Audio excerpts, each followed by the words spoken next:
Okay, so let's begin. Sunday night it's 8:17. So Sorry. Sunday night it starts at 8:17. So it's about the same as Saturday night. Yeah, it's like a minute or two difference. Depends which timings you use, but he's talking about the morning. We're talking about something else. Okay, so we're going to just begin. The custom is that every year we have a special darush, a special sermon given by the rabbi on Shabbat Hagadol. Shabbat Hagadol is always the week just before Pesach. And the reason why it's called Shabbat Hagadol is mainly because of the great miracle which happened in Egypt at that time. But one of the reasons actually given is it's called Shabbat Hagadol because of the longer sermon the rabbi gives. And reason being, because there's so many practical halachic elements which people have to take into account. The laws of Pesach are quite complex and need to be spoken out. And that's why one of the reasons given to be called Shabbat Hagadol. This year, being that Erev Pesach falls on Shabbat, quite a rare occasion. I think the next time there's going to be one more time the next couple of years. I can't remember which year. And then we're not going to see Erev Pesach falls on Shabbat for almost 20 years. So it's quite a rare occasion and something which one has to pay attention to certain halachot which are relevant. So before I go into the halachot aspect, the usual custom, the way we usually do this is we split it into two. There's the first part where we say a bit of an idea which we can take home for Pesach, and then we'll say the practical element on the second half.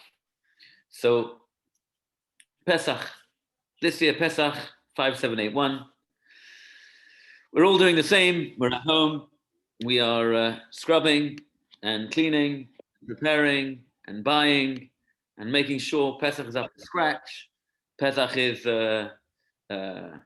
ready. The Mahadrin, we mentioned, I think, previously that actually Pesach is actually the most celebrated Chag, the Jewish holiday which is most celebrated, more than Yom Kippur or anything else. So there's something about Pesach which is really powerful. And traditionally, Jews, I met a woman in a superstore on Sunday, and she said, I came in all the way from I can't remember where she came from far out. So I just came to buy Pesach, to buy matzot. Unfortunately, there was no matzot in the superstore. I said, you know what? If you came all the way, I've got a box in my car, and I'll give you a pack. Oh. But, there are people that, who may be completely unconnected. When it comes to Pesach, it's really, people are so close and so ready to do this. So it's interesting, the Rosh, Rabbeinu Asher, one of the early Rishonim, says, Lo a'arich b'hilchot Pesach, I won't elaborate in the laws of Pesach, ki Israel kedoshim hem, because the Jewish people, they're kadosh, they're holy people. And when it comes to Pesach, everybody's in there. So I don't have to start elaborating, because every kind of goes a bit way above and beyond the regular obligations, and making sure to clean for the house properly from chametz before Pesach. The Radvaz, Rabbeinu David ben Zimra, very famously says, also one of the early Rishonim, says that why are we so extreme when it comes to chametz? Make sure not to have any type of chametz, nowhere in the house. What's the big deal? Yeah, I understand. It's supposed to remind us we're coming out of Egypt. Dan had this incredible question on Friday morning breakfast. It was like, what is the deal with chametz that we make such a big deal out of? And the Radvaz famously says, Pidrush, that the chametz actually symbolizes the Yetzer Hara. Se'or shebe'isa. In fact, the Gemara says, and actually we Sfaradim say this blessing after Bdikat chametz and after Srefat chametz, Retzonenu la'asot retzonecha. Our will is to carry out your will, God.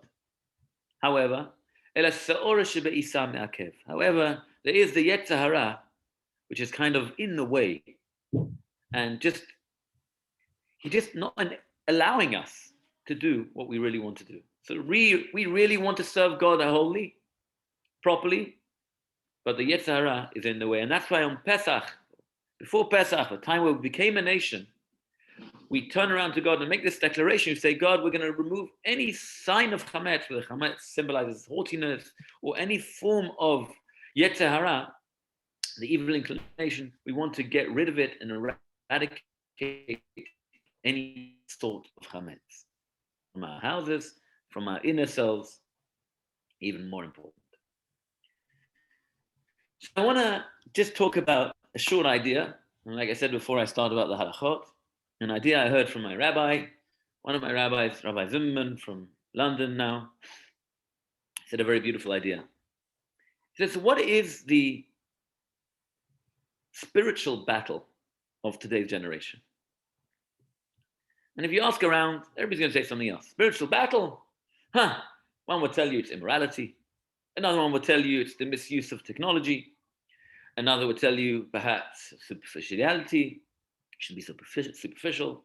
Shouldn't be so materialistic. Everybody's got their own idea of what it means. What is the spiritual battle of today's generation? But the reality is, it's the same battle of every generation. And that is the fight of the Yetzer Hara. And the Yetzer Hara have different battle fronts, different tactics. May look like this, may look like that. But ultimately, it's the same battle. That people are fighting off the Yetzer Hara, the evil inclination. There is a fascinating Gemara in Sukkah. Talmud, Masechet Sukkah, says the following. It said, in the time of Mashiach, what's going to happen? HaKadosh Baruch Hu mevi al Yetzer Hara v'shochato. That God will bring the Yetzer Hara, the evil inclination, and go and slaughter it. Now, what that means, we don't understand. But listen to what the Gemara says. The Gemara says, Tzadikim nidneh lahem kehar. Tzadikim, for the righteous people, it would look like a huge mountain.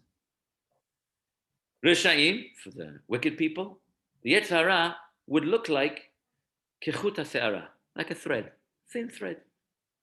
And the Gemara says, halalu bochin v'halalu bochin. Both, cohorts of people, the righteous people, the wicked people, are looking, and they're both crying.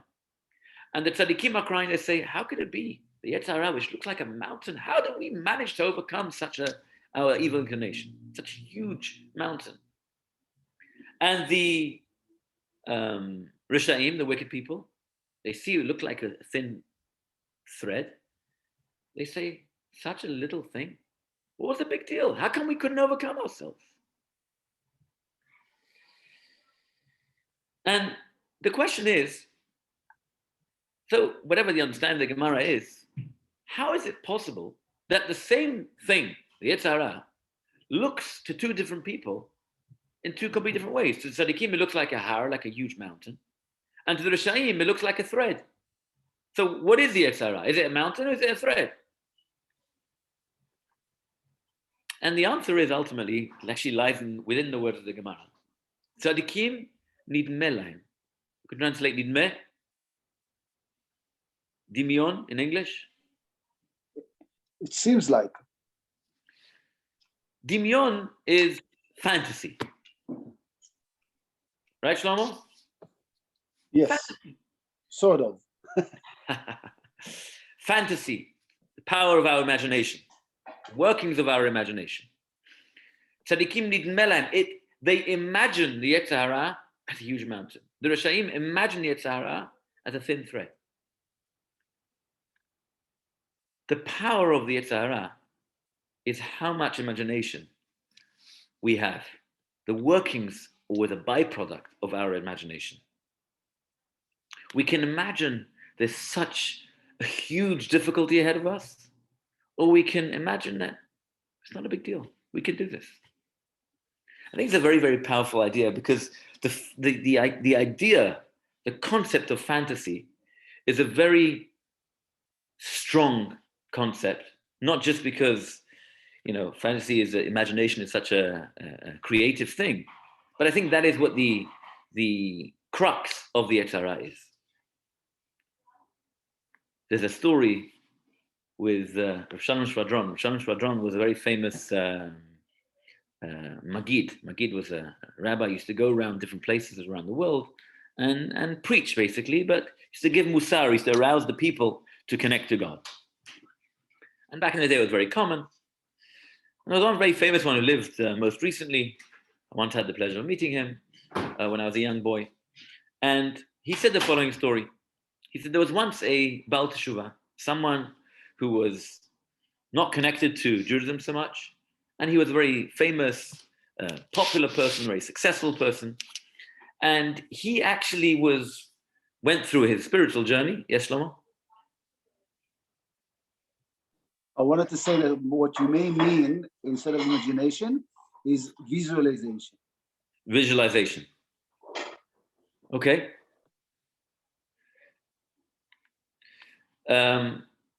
So this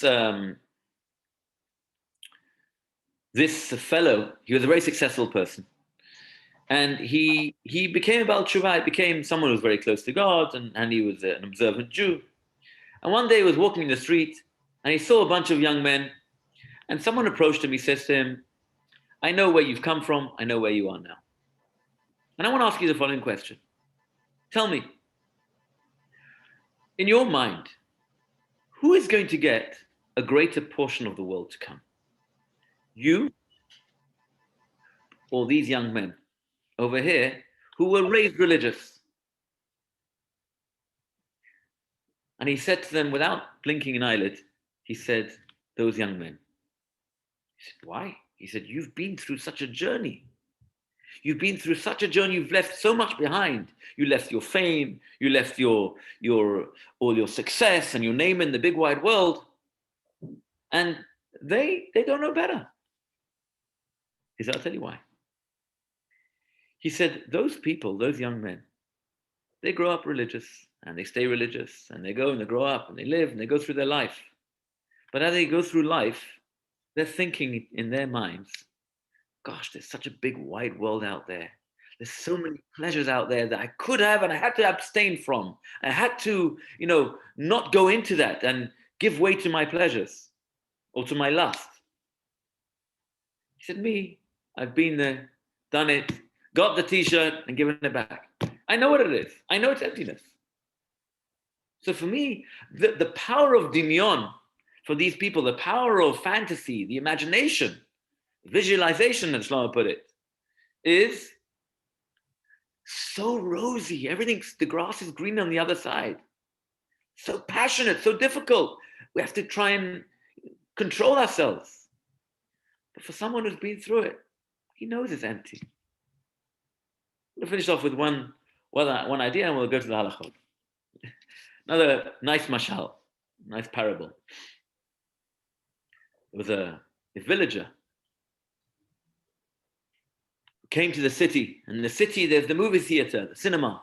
And he goes in there and he sees everyone, and he sees on the wall there's all these images, moving, color, and it's so beautiful and so amazing. But he's sitting and he's looking around, he sees, one second, this room's all dark. And he's thinking to himself, what's going on? There's something wrong over here. He feels very bad for them. So he goes to the side of the room, he switches on the light. And they start shouting, put the light off! And nobody understands what's going on with this guy until one Chacham turns around and he says to him, young man, you have to understand. Let me explain to you how it works over here. In this room, you only see in the dark. The darker it is, the clearer it is. The clearer you see. If you turn on the light, you won't see anything. That's Olam Hazeh. Olam Hazeh, this world, is the darker it is, the more you see. You put on the light, it's all gone. The darker it is, the pleasures, everything looks so enticing. That's the Yetzer Hara. It looks amazing. But really, you put on the light, ki ner mitzvah v'torah or. You put on the light of the Torah, put on the light of the mitzvot. A person can see clearer. You don't see the colorful images because that's not the reality. I think what we've seen we've been through another year of COVID. We've been through another year which we never dreamed when they told us you have to go into quarantine, be in your houses for Pesach. We weren't sure we're not going to have Bet Knesset, how we're going to cope. Don't worry, we'll be back after Pesach. It's going to be a couple of weeks. Who would have dreamed a year later we still don't have normalcy in our lives? But one of the upsides which we can take out of COVID, as we, please God, see the light of the end of the tunnel, is that this year, in as much as we've had so many challenges, and people have had terrible losses, and people have had terrible tragedies and situations in their life, just as a result of COVID. Just yesterday, I was in a funeral for someone that unfortunately passed away from COVID. But this year presented us with an opportunity.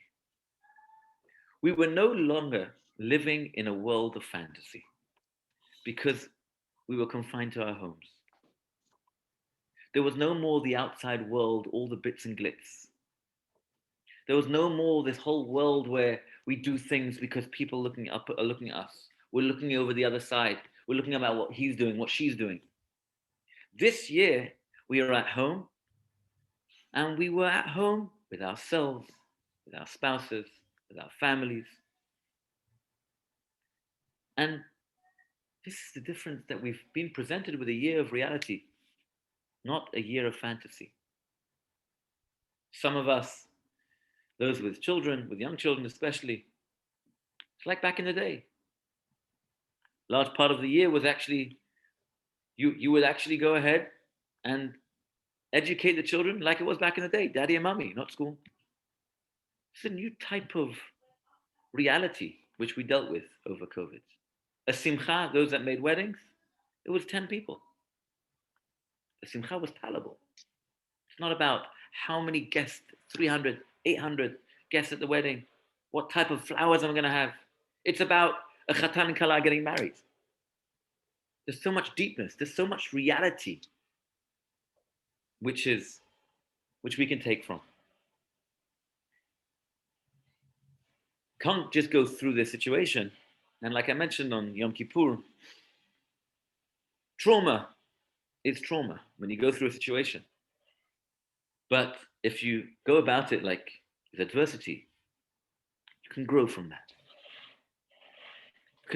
Adversity is growth related. And yes, it's important to internalize what we have been through the whole year. As we know in the laws of Bar Minan, and the laws of Shiv'ah, it's vital for a person to sit Shiv'ah and go through that mourning process to be able to come out of the mourning and to get nechama. But that's only if you go through the mourning process, you can now have nechama. Person who internalizes what we've been through the whole year, it's been challenging, it's been difficult. But if we take that and we grow from it and we realize there's a reality over here which we're grappling with. We're living in a world which is dark in a sense that all the pictures and all the bits and glitz look very colorful, but we need the power of the Torah. We need the mitzvot to really shed light in this world so that we can truly see the true things. I think a very powerful lesson. Now we're going to go on to the laws of Erev Pesach Shechal Yot Shabbat. So, as we mentioned, there's many, many different laws specifically related to this year, but I just want to quickly cover the regular laws which I usually discuss in Shabbat HaGadol. We'll see how much we can cover in the next 30 minutes, and we'll get to the actual practical laws of the Erev Pesach Shechal Yot Shabbat. So from a practical perspective, what does cleaning look like? Ramosha Feinstein, one of the greatest Torah luminaries in America, previous generation, said if it would be up to him, it would take him 3 hours to be kosher for Pesach. I see some of the ladies are smiling. Why 3 hours? He said I would spend 2.25 hours in the kitchen and 45 minutes in the rest of the house. This is Ramosha Feinstein. You would look at me and think, what? You would think 3 weeks? No. Kosher for Pesach is not spring cleaning. It's very, very important. It's not rubbing away the dust from every item in the house. What does kasher Pesach mean? So first we have to know what chametz means. Chametz is anything of the 5 grains, which can actually go ahead and become chametz by its connection to water.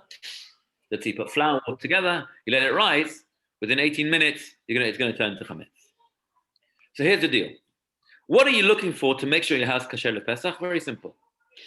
Anything which is a kezait, an olive size of an olive, we'll discuss maybe a little bit later, say the size of a small matchbox, is if you have a piece of bread or a piece of pretzel, whatever it is, which is that size, you have to make sure you remove that. Anything under that is not considered something which we have to worry about. That means you want to make sure that you don't have any of those things around, but that is not what you have to make sure. Now you've got crumbs on the top of one of the bookshelves in the dining room, or not the dining room, in the sitting room. That's not something which you're going to be worried about. That is not the chametz which we're worried about, unless it will be something which actually is edible, right? So if you've got a big pretzel, which may be less than a kezait, but you could suddenly come on Pesach and end up eating it, that is something you have to make sure to remove. Okay, so in terms of removal of chametz, it's kezait and something which you may come to eat over Pesach. That's pretty much all good. Other than that, crumbs and all that, that is not really what we're worried about. It's not really edible. Now, what does that mean practically? That means, do I have to start moving my grand piano? Or do I have to start moving the heavy chest of drawers in my wardrobe in my bedroom? The answer is no, because I'm not looking for that. Because I'm never going to come to eat something which is going to be behind a chest of drawers, which I never move anyway. So what happens if I've got a whole bunch of stuff over there? Well, you're never going to get to it. It's not an issue. Any heavy items which never move, don't worry about it. Do I have to start moving the whole fridge freezer because I might have chametz behind that? It's ridiculous. Yes, Yisrael Kedoshim. We Jewish people, we go above and beyond, but we have to know what Ikar Halacha is. And I think it's really important, especially given COVID, to know what our emotional needs are from a practical perspective. Don't forget, today's reality is very different to what it was back in the day, even from our parents. Back in the day, women didn't work. It was not common for women to work. So women were a little bit more above and beyond. Nowadays, when women have got their hands full, we don't have emotional space to worry about certain things. So if we do worry about chumrot and all sorts of extra ideas, which are not halacha, of course we have to keep. But additional levels, if we worry about that, something else will suffer somewhere else. And how do you know that's more important than anything else? So what's better, to give more attention to your kids or to clean the crumbs from behind the chest of drawers? Balance. Yahadut is about balance. And we have to know that that's the reality. Not only that, there's the houses back in the day were also much smaller than we have nowadays. People live in much larger houses, apartments, whatever it is, than they lived back in the day in the shtetl, or back in Morocco, back in Iraq, whatever it was, or back in Syria. Very different. So we have to know what's a chumrah and what's me'ikar adin, what's above and beyond the law, and what's the actual practical halacha. Okay? So that's number one. In terms of koshering, not complicated to kosher a kitchen. People make such a big deal out of it, but it's not a big deal. Oven. Let's start with the oven. Oven. How do you kosher a kitchen? It can be pristine. You should just know for Sfaradim. Once you kosher, you can change the item from dairy to meaty, or meaty to dairy. Let's say you have a meaty oven, and now I want to make it a dairy oven. If you've koshered it, boom, you're good to go. You do this all around the year. Just going to have more problem with that. But let's talk about Pesach. So you're going to go and you want to make sure your oven is clean for Pesach. How do you do it? Very simple. Make sure your oven is thoroughly clean. So if you have a self-cleaning oven, you do nothing and you leave it on self-clean, you're good to go. Kasher lemahadrin. You're good to go, no problem, because any type of chametz will be burnt to a cinder, reaches up to 1,000 degrees, whatever it is, you don't have to worry about that. What happens if you don't have a self-cleaning oven? So you make sure to scrub the oven clean. You leave the oven for 24 hours, not being used. Once it's been cleaned and not been used for 24 hours, you turn on the fullest, turn on for an hour. Bob's the uncle, kosher for Pesach. How long does that take? So far, so good. Next, there are some machmirin to, one should really ideally put a, maybe the silver foil or not put the food directly on the racks. It's another thing. Or you can cover the food, it's the chicken, whatever you want to put in the oven, make sure it's covered. It's another thing. Okay. Unless you've got self-cleaning, then you're good to go. By the way, if you have a self-cleaning oven, you don't even have to wait 24 hours. You can just go in and do it straight away, and you're good to go. Next, what about the gas? The gas cooker. How do you kosher your gas cooker? So if your gas cooker is a regular gas cooker, you would clean out the area, top part of the stove. You would remove the grates, the black grates, whatever it is. Wash those thoroughly, make sure it's clean. We Sfaradim allow Hagala on such a thing. You could just pour, sorry, not Hagala, Libun Kal. You just pour boiling water, put those black things over the sink, pour boiling water in all the areas. You're good to go. That's kosher. The other round elements, it gets burnt instantly every time you put on the gas. You don't have to kosher that. It's already kind of like libun chamur. It's completely being burnt the whole time. That is the gas. The gas is done. What happens if you have an electric stove?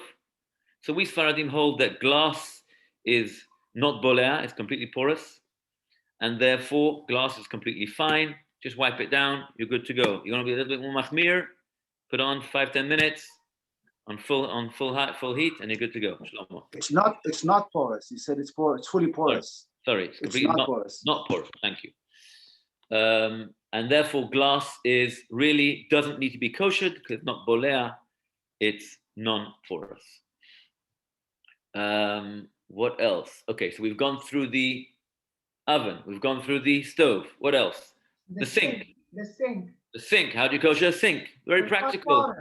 Make sure your sink is completely clean. Dry. Wait 24 hours. Pour boiling water from the kettle and make sure you pour over every part of the sink. Right? You can't just pour one swoosh. You've got to pour over every part of the sink. You go around in circles, or you do parts by part. You make sure the boiling water is bubbling and a boil. And you make sure to do it quickly so it shouldn't get cold. Because once you pour and it gets to the other side of the sink, which is now cold, it will cool down the water. So you want it bubbling water, you pour it, pour, and you're good to go. Your sink is good. The same thing with the tap. You'd put the tap onto the heat, to the hottest part. You leave it pouring, you pour over the tap and over the sides. Your sink is now kasher lePesach. So far, so good. What else? The counters. Counters, again, you clean the counters. Granite is not porous either, correct? Correct. Marble is, but granite is not. Correct. So it depends what counter you have. If you have marble, proper stone, that sort of stuff, wood even, then you would be able to kosher your sides. If you have other stuff which is not real countertop, then you just have to cover it. So the halacha would be, you make sure again, you wash it, you clean it, you make sure it's dry, you leave it 24 hours, and then do your pouring boiling hot water on. Again, you're good to kosher, you're good to cover, you're good to go. There is a minhag in many houses, it's really an Ashkenazi minhag, it's important to note this, that the Ashkenazi custom is that because we're worried again, there's more chumrot on Pesach than throughout the rest of the year. But we spoke about chumrot, but again, we don't diss with chumrot, somebody wants to do it, but it shouldn't be a stress. That's what the difference is. That many, especially Ashkenazim, actually go and cover the kitchen counters. However, many Sfaradim don't do that. If you've kashered your thing, you're good to go. If you didn't manage to kasher, whatever, you're not able to, and it's clean, you just want to make sure that any chametz which touches it is not going to come in contact with it, then you just cover and you're also good to go, as long as your chametz doesn't touch the actual counter. So that's pretty much your kitchen covered, your kitchen table, your dining room table, your hot plate. Again, just wash it down, wipe it down, pour hot water quickly over it, and you are good to go. Refrigerator, same deal. Fridge and freezer. So, Fridge. okay, I just want to say 2 points before I take down your question, No, that's okay. before I forget. Why are we so worried in the kitchen more than the rest of the house? We said the rest of the house, worried about kazait or something which is edible. Why suddenly the kitchen would go more crazy? And the answer is because in the kitchen, we're worried that because it's a place where you use crumbs, the kitchen essentially and the dining room. So because it's a place which is practically a place where you can come into contact with anything. So let's say you're eating a piece of matzah and you've got a few crumbs on the table, and when you eat your matzah, you're going to eat chametz together with it. That you can't have. In the kitchen, you have chametz all around the kitchen all through the year. And that's why the kitchen and the dining room are places which we're more careful, and therefore covering and all that is what's usually done, just because we want to make sure there's not any crumbs which may go into the food and cause problems of eating chametz on Pesach. That's really the kitchen. Well, Eric just asked about all this is all about hot. 1 second, Annie. Hot stuff. So you've got a hot pot. It's going to go on the counter. Sometimes they put a hot pot on the counter. That hot pot could be a pot of pasta. You may pour your noodles over the sink where you're going to pour the kettle over, or pour some. You just boiled it up and you're undoing it in the sink. So that may be proper hot chametz, and therefore you need to do what we know as kibol or kach polto, which means that the same way it came in and it made it chametz, so too we have to get it out the same way with the boiling hot water. Or the oven, when it's up to a certain heat, you want to kind of remove that, but the same way it came in. Anything which is not hot, for example, your fridge, you don't have to do any sort of boiling water and all that. You just clean the fridge, make sure it's clean, and you're good to go. Some people line the fridge like we line the counters, line the fridge, just to make sure, because let's say you put some cake or some any chametz item in the fridge, and you don't want it to be kind of stuck to your box of matzot or whatever it is, or matzah item which you just cooked. Therefore, we just line the fridge, but otherwise you're good to go, and that is your kitchen really wrapped up. Dan the nanny. A quick question, Randall. We don't use the same dishes, but we like to use the dishwasher. Is there anything special about the dishwasher? So the dishwasher on Pesach, in general, we don't necessarily recommend that a dishwasher should be used. Just because there is much discussion about whether you can kosher a dishwasher. However, if you do want to use dishwasher because it's you have a lot of dishes, we do allow to kosher dishwasher at the end of the day. So you just have to make sure to clean the inside of the dishwasher and make sure there's no any food around it. If there's a filter, you remove the filter, and then you have to obviously make sure the same thing. Don't use 24 hours. You run the dishwasher on the highest setting with water and soap. Keep the racks in. You're good to go. If you have a plastic dishwasher, you just have to make sure. This is why we don't necessarily advise it, because if there's cracks in the dishwasher in the plastic, then it can cause a problem. But that's if you can get new ones, or if you can check it and there isn't, then you're good to go, and then you're good. Microwave, the same thing. How do you kosher a microwave? There's also much discussion whether you can or you can't. If you would like to kosher the microwave, then the halacha is you would actually make sure it's again nice and dry, nice and clean, but clean properly, because sometimes if you look at the microwave, if you used it very well and things pop in the microwave and all sorts, look in the holes, sometimes you get all sorts of chametz through the holes. So that's why people don't also recommend always kosher the microwave. If you do want to kosher the microwave, you put in a mug or a glass of water with soap, and you'll put it in for a few minutes. You'll see the water or the soap will bubble. The steam will clean it. The steam will clean it, and you're good to go. That's your microwave kosher Pesach. So, okay. Yes, Annie. So the concept of batel b'shishim does not hold for Pesach. No. That's why Pesach is so chamur as opposed to the rest of the year. Okay, one last practical halacha for Pesach. Okay, so in general, Night of Pesach, you don't want to come into Pesach with your jilaba and your Haggadah and you're falling asleep over the Haggadah. You want to prepare. You want to know what you're doing. This is the night where we're educating the next generation. The next generation could be ourselves. But ultimately, this is a night where you're giving over the real deal. And this is where we're going to teach concept of Emunah we spoke about 2 weeks ago. But it's worthwhile to come prepared. Have a look through the Haggadah. We've got Shabbat now. Have a proper rest. Come in rested. And that way, a person will actually be able to utilize the Haggadah and the Seder night properly. So this year, as mentioned, Erev Pesach falls on Shabbat. It's very, very different to a regular year. So what does that look like? So just practically, just quickly run through the days. So we are Wednesday night tonight. Tomorrow, Bezrat Hashem, Thursday. So Tanit Bechorim, the fast of the firstborns. We have the custom is only for male firstborns male firstborns to fast. The person has a child under bar mitzvah who is a firstborn child. Also, then the father or the mother would fast. We're pushing off this year. We don't fast on Shabbat, and we also don't want to fast on Friday because we may have to come into Shabbat fasting. So we don't want to do that. So we push it off to Thursday this year. The fast will start at 5:27 if you're a firstborn. And the custom is, because it's a very lenient fast, we always kind of get rid of that or get around that fast by participating in a siyum. So this year, Lou Pulmo will be making a siyum. For us on Masechet Pesachim, we just finished yesterday in the Daf Yomi cycle. Starting today a new Masechet Shkalim. Those that want to join. But tomorrow morning they'll be at 7:30 a.m. We'll do a Zoom Shachrit, which is obviously not real Shachrit like a minyan, but put on film together.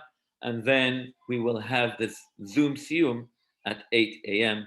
to take about 10-15 Sorry, Rabbi, tomorrow or Friday? Tomorrow morning. Thursday morning, Tanit Bechorim is pushed earlier to the 12th of Nisan. Yeah. Okay, that's tomorrow, Thursday. And Thursday evening, Bdikat Chametz. We're not going to do Bdikat Chametz on the regular night. So we push it off earlier. Should be done Friday night, the night before Pesach, right? We push it off earlier, can't do it Friday night. The custom is to have 10 pieces of bread, we wrap them up, make sure we know where the place is. I always say every year, you don't want to forget where you hid give it to the kids to hide it, and you forget where to hide it. I think I mentioned last year, Rabbi Shmulik once told me his little kid hid it, and they found 9 pieces, and the kid was sleeping, he didn't know what to do, and he couldn't find the 10th one. Until they were going backwards and forwards, frantic, where's the last piece of chametz? Until they went to the crib, and the little kid was sleeping with the last piece. He didn't go and hide it, he actually was holding it in his hand. But so you want to make sure you have a reshima, a list of where the 10 pieces are. Kabbalistically, that's something important we do. And then we want to say, afterwards we say Kal Chamira 3 times. You want to understand what you're saying, that you're annulling the chametz, but this is not the ultimate annulling of chametz, of your property, of every part of it, and the visible and non-visible as well, that we're going to do as we see in a minute. So that is regular, like every year. It's going to be not on Friday night, it's going to be on Thursday night. So tomorrow night, get ready. Your house should already be clean for Pesach. Should already be changed over tomorrow, all ready for Pesach. And now you are going to do B'tikat Chametz. Friday morning. So now, although we are going to have Chametz for Shabbat, we need to eat Shabbat meals. Nevertheless, because every year we do it the night after B'tikat Chametz, so we're going to burn the Chametz, special mitzvah to burn the Chametz. The latest time ideally it should be burnt on Friday. I don't have the times in front of me. I think it's 12:15 if I remember correctly. If you could check it in the email. If a person didn't manage to burn it by then, because this year is different to a regular year, it's not really Erev Pesach, it's Erev Pesach. So if a person didn't manage without work or for whatever reason didn't manage, the person could still burn it until Shabbat. Friday night. So we said there's going to be an issue, just practically, how are we dealing with it? That means you in a normal situation, Erev Pesach, you have a cut-off time of chametz. So chametz eat till a certain time. Then you have about another hour where you can still burn your chametz. And then after that time, you can't eat chametz and you can't eat matzah. Because in Erev Pesach, a special halakha, you want to come into the meal very not satisfied, but really with a really good appetite, especially for the matzah. Some have the custom not to eat matzah already from Rosh Chodesh Nisan. Some have the custom even from Purim, 30 days before Pesach. But either way, definitely Erev Pesach, one cannot go ahead and eat any sort of matzah. So, this year, being Friday, not Erev Pesach, you not only you want to have chametz, but you need to have chametz because we need to have the Friday night meal, and you need to have the Shabbat meal, which both consist of lechem mishneh, 2 loaves of bread, 2 chalot. So how are you going to deal with this? So the regular recommendation, which is always recommended, first of all, you want to make sure everything's changed over. All the food which you're cooking for Shabbat is in Pesach dishes. So you've already changed over, you're cooking all your Shabbat food in Pesach dishes. But now you've got these breads, which you need to eat for the beginning of the Seudah, for Friday night and for Shabbat morning. How are you going to deal with it? So there's a few practical ways how to do it. I always recommend people to have pita, just as less crumbs if you can get hold of pita. She Superstore don't have anymore. But if you can get hold of pita, it's great. Or at least rolls, not big chalot, which you can have lots of crumbs. Definitely not chalot with sesame season, it's all over the show. Really, just practically you want to make sure to have a minimum amount of crumbs. Now, what does that mean? That means also the bread that you buy, you want to make sure to also have the minimum amount. Because you don't want to have too much bread left over, and what are you going to do with it? You're not burning it. So what you're going to have to do is you're going to have to dispose of it. How are you going to dispose of it? The little bit of bread which you leave over, you're going to put and make it into little pieces and chuck it down the toilet. But you want to make sure you don't have 5 big chalot. You thought you're going to really enjoy yourself, and then you only had half a challah. So you're going to spend an hour just breaking up the pieces. You shouldn't block the toilet. So buy the minimum, exactly what you need for Friday night and Shabbat morning. That way, you're going to have almost nothing left. And if you have a little bit left with a few crumbs, boom, you're going to put it down the toilet Shabbat morning. So Friday night, you want to have, so there's different ways to do it also from a practical perspective. If you've changed over and everything is kasher lePesach, you don't want to be having bread with kasher lePesach utensils. So from practically, either you should have disposables, and everything should be done disposables. The place where you have the bread doesn't touch any Pesach kelim. You want to serve the soup, serve it on the kitchen, put it in the disposable bowl or plate, and then bring it to the table, and you can have that where you have the bread.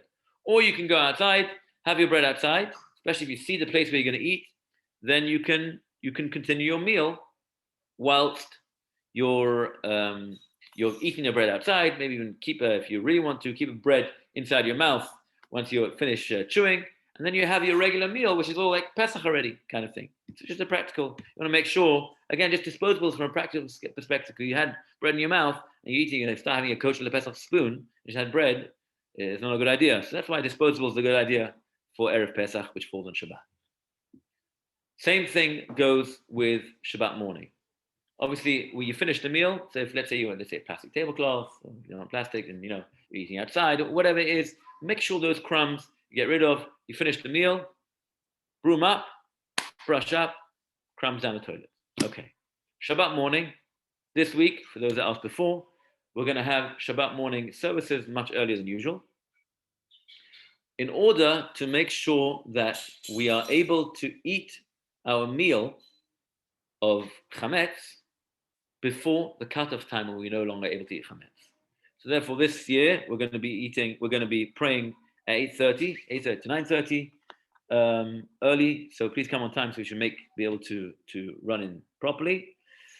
You want to be having your meal before cutoff time. Cutoff time of eating chametz on Erev Pesach, that means Shabbat morning, is 11:11.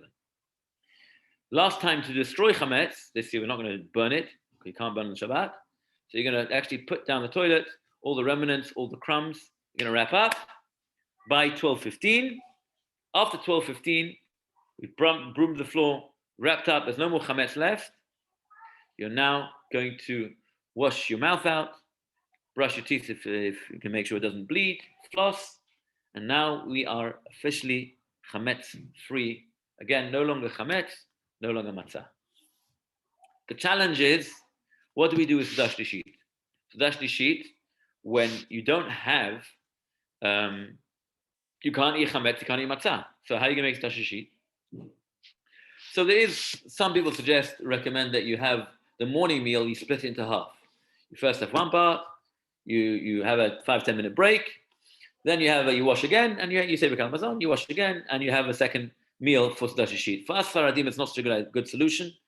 Big Kabbalah, even practically, many opinions hold that that's not a practical solution, because a person can't have shtashishit before Chatzot Hayom, before midday, and therefore the halakha would be a person should make sure to have shtashishit out of fruits or vegetables. That is the best way, or fish, whatever it is, to have your shtashishit this year.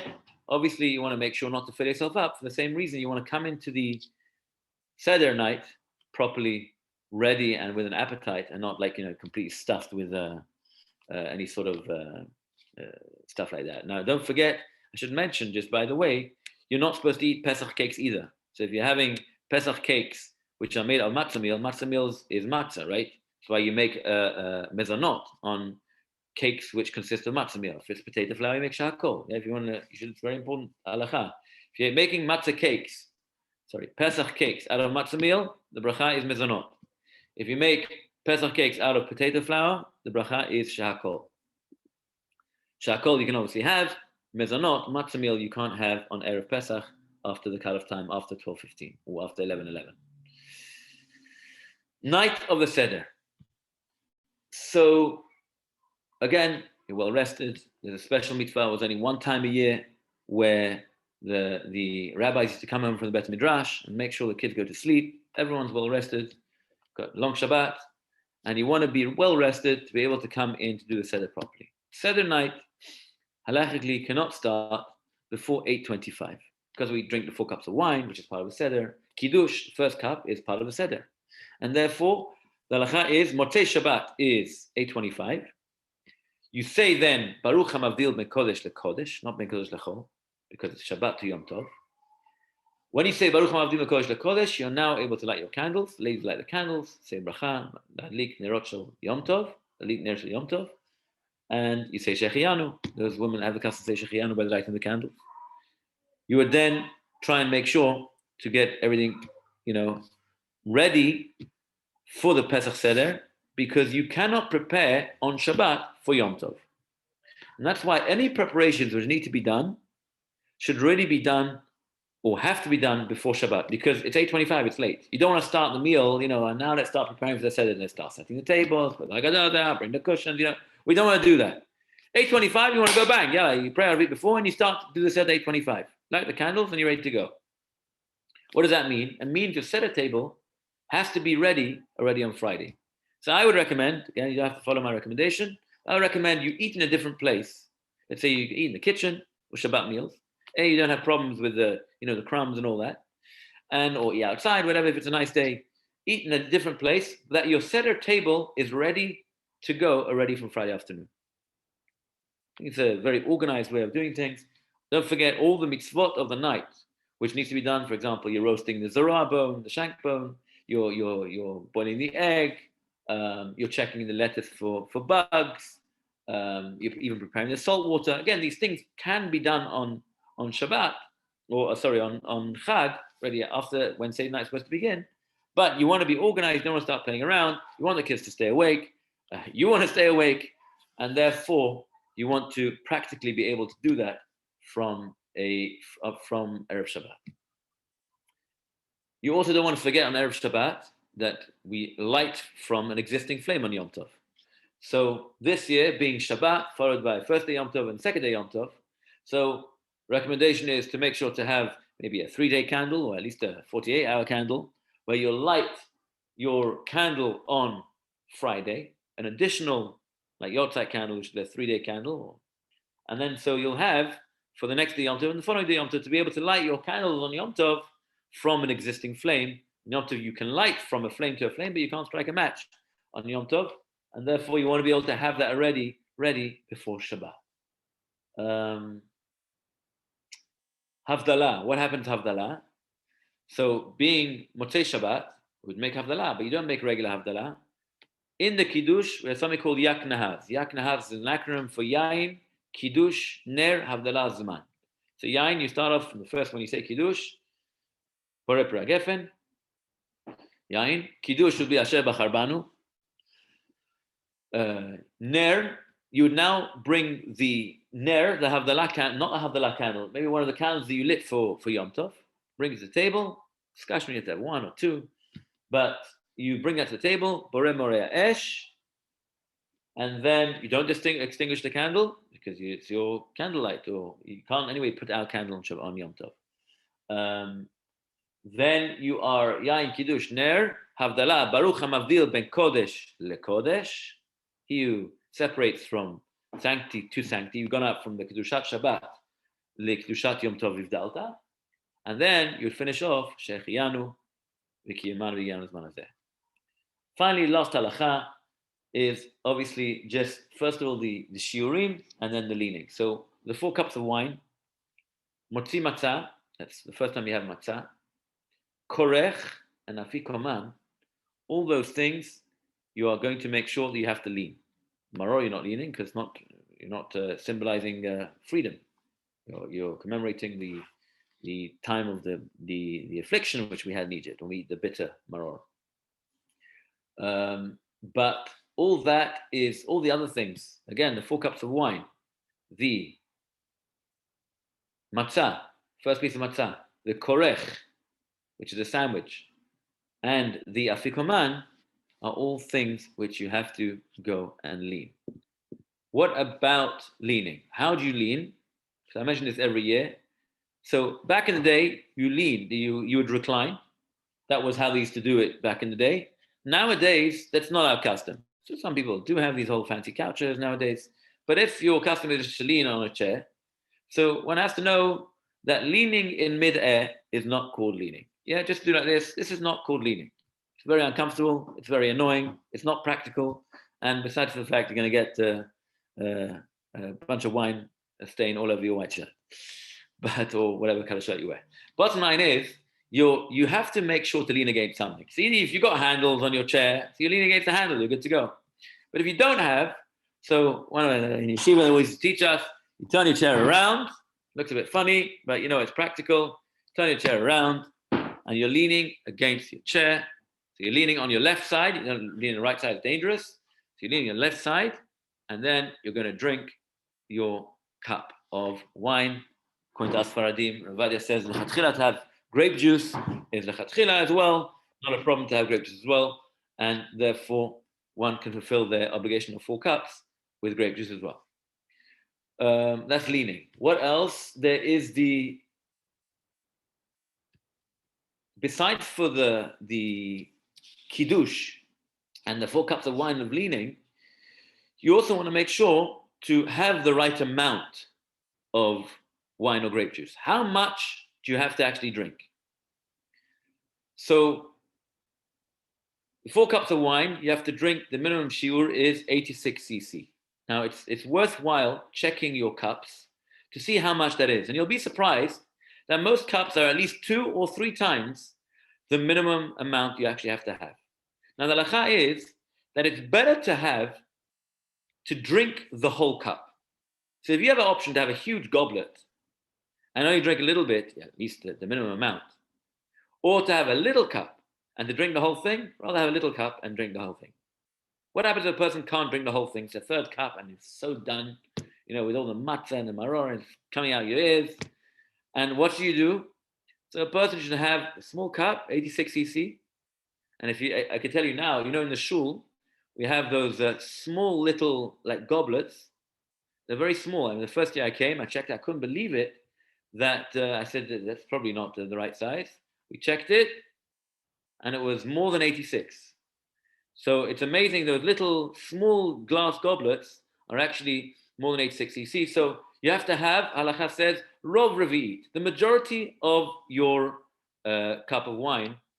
That's how much you want to have. But ideally, you should drink the whole thing. So again, if you want to know if you can have a smaller cup and drink the whole thing, that is definitely ideal more than anything else.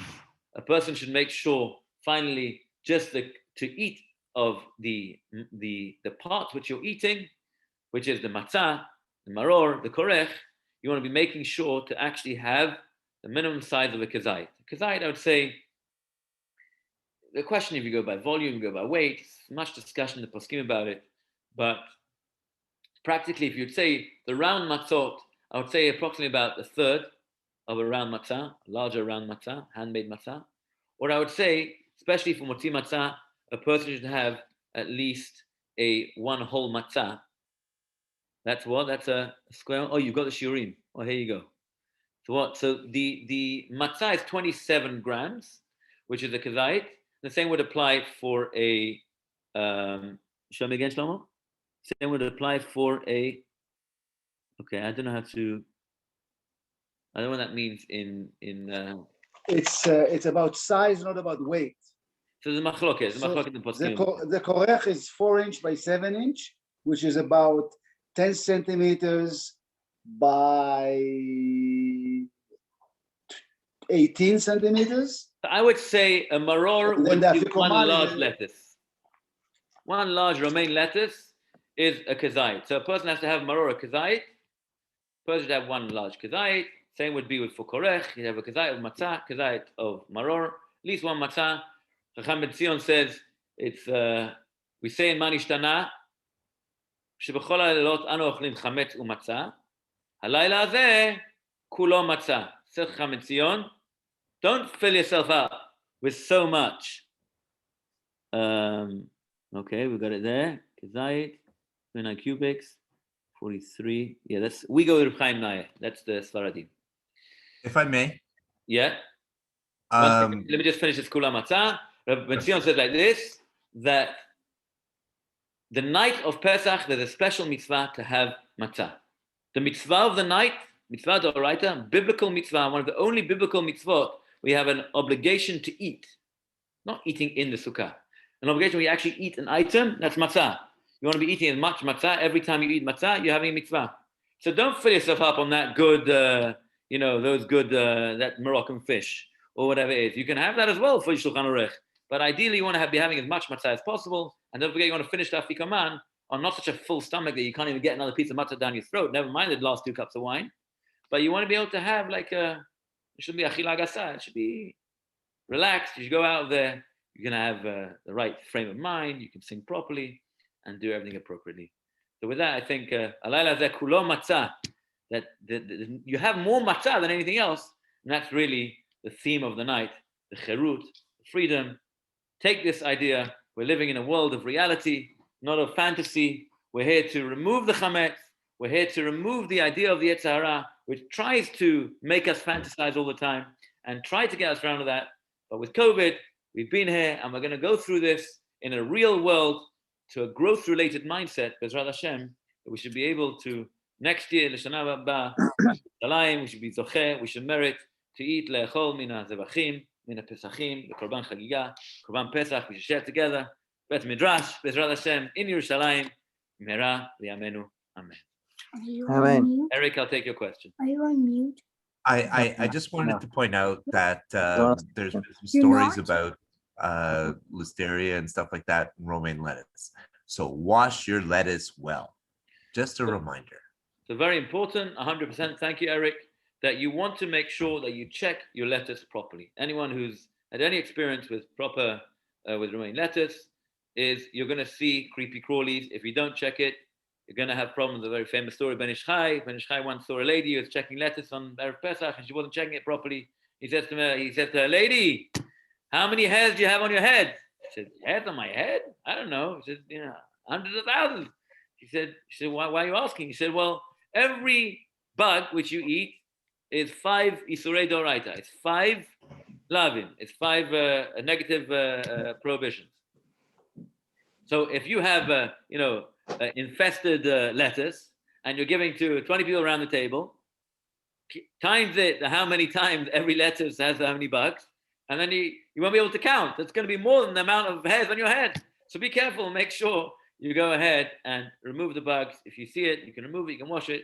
This all should be done before Shabbat, so you can come in, like we said, into Pesach properly and start the Seder 8:25 at the right time. Yes, Dan. You're muted. So We always start the Seder at 8:25. What's the halachic chatzot time that we have to have eaten the afikomen by? So I think the halachic time, we sent out today in the email. I think it's at 1:11, if I remember correctly. Ideally, it should be eaten. Afikoman should be eaten before 1:11 or midnight. Okay. Halachic midnight. Thank you. Okay. I wish everyone a Chag Kasher v'Sameach. And Rabbi, toda rabba, Chag Kasher v'Sameach. thank you, Ellen. Thank you. All the best to everybody. See you, everyone. Chag Sameach. Thank you. Rabbi. Tzedakah, Tzedakah. Good night, everybody. Thank you, Rabbi. Yeah.